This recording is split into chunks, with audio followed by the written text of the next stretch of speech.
I will only now request a couple of speakers to please come. We are very privileged to have the grandson of Sardar Athaullah Meingle with us today, Nordin Meingle, who is a well-known political figure and the organizer of Balochstan National Party in the UK. Mr. Nordin Meingle, please.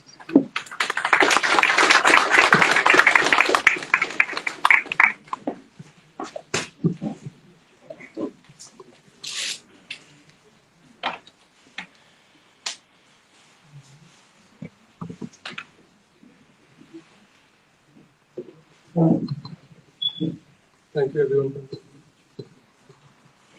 Thank you for this opportunity. I'd like to thank everyone for their efforts, for being here today. I'll speak briefly about my grandfather, mainly because I don't really have the words to describe what he meant to me.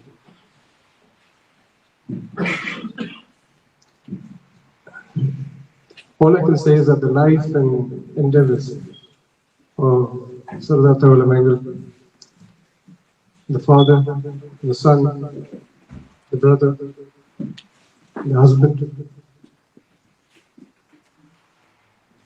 is equally as glorious as the struggles that he fought for his people, which we all witnessed. Apart from his unbreakable will, his fearlessness and determination, he was a man who always had the prayers of the weak and vulnerable, of each and every member of his family, of every man, woman, and child. He was there for everyone until the end. One can be so blessed to have the love and prayers that he had throughout his life, for the care, affection, and kindness and loyalty that he showed to those who were near and dear to him.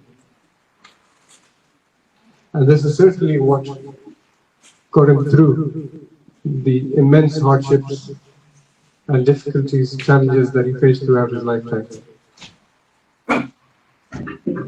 Every human has their ups and downs in life.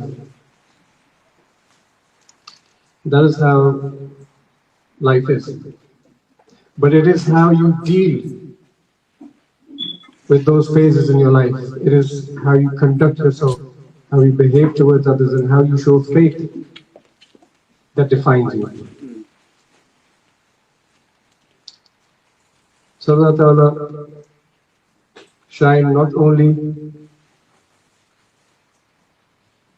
in each of these phases, but he shined far brighter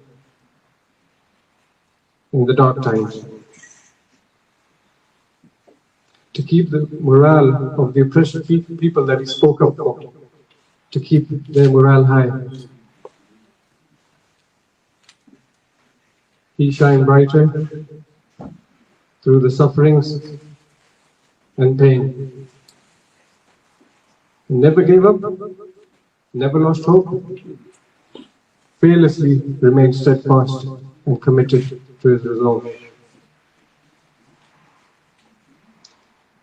Now I want to point out that this fearlessness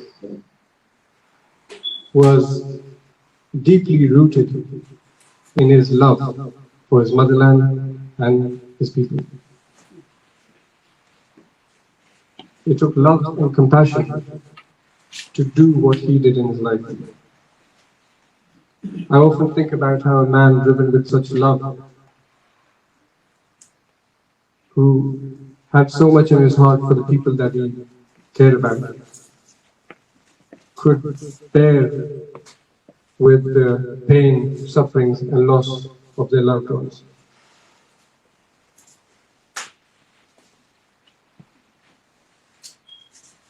It's not that he didn't feel it. he endured it. It was the dark times of his life that defined him. And it is his fortitude, his resilience, and his sacrifices that will remain a hallmark of his legacy. Yet in both ups and downs, he remained a man of the people. He was never unjust to those who stood up against him, and he never caused anyone misery. I doubt that in our lifetime we will find such a man who had so many qualities. Because now we live in an age of compromise. And that is something he was never willing to do. And an age of compromise that we live in, where most aren't even willing to endure so much. They're not willing to go to such lengths for matters beyond themselves. It was the willingness and determination to face the pain and sufferings, despite all the opportunities at his feet, that made him who he was and what he was. And quite simply, without that, there cannot be another Sardar. He would never ever want for his people what he would not want for his own son. He was the kind of person who would, whether you were against him or you were with him, he would look at you right in the eye and tell you what you needed to hear, not what you wanted to hear. That is what made him a leader, unlike many of this era that we live in.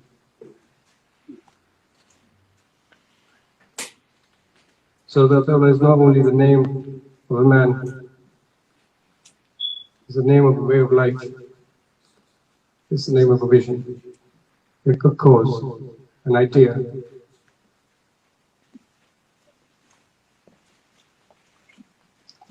So that Ta'ala is the name of compassion, of courage. So that Ta'ala is the name of humanity, of justice, of sacrifice, of love and unity.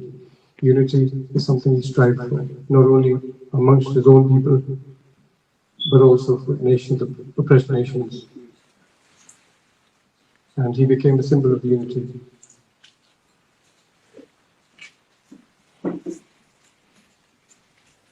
I don't know if many of you know, but he lived in the UK and even his home, back home in Bluchestan, his home was called the Sanctuary. And truly, anybody, he was always protected to those who were weak, who were in need.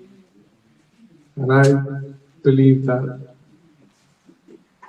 we should now hold him in the sanctuary of our hearts.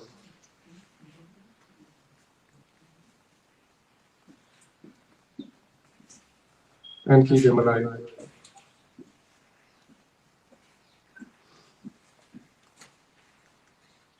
I simply think that men like him don't die. That is not a word that I feel should be associated with such a man. That is not a word that should be used in the same sentence with Sardar. I firmly believe that men like him are immortalized. He is far more powerful today than he was 3 weeks ago. He has kindled a flame of love, passion, never lived for very long. And who knows, Maybe he has woken many up and caused many to go in the same footsteps as him.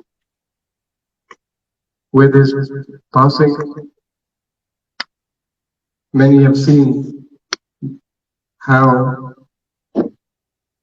it is to become immortal with the sort of dedication and the sacrifices that he made throughout his life.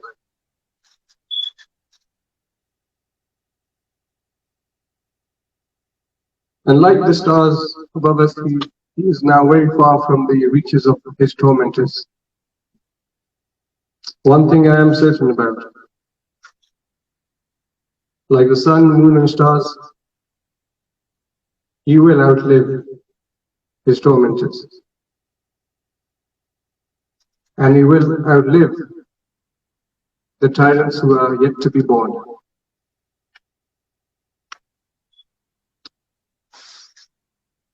Good will always triumph evil. And lastly, I'd just like to simply say, hum rahe ya na rahe, Sardar Sahab, hamesha rahe.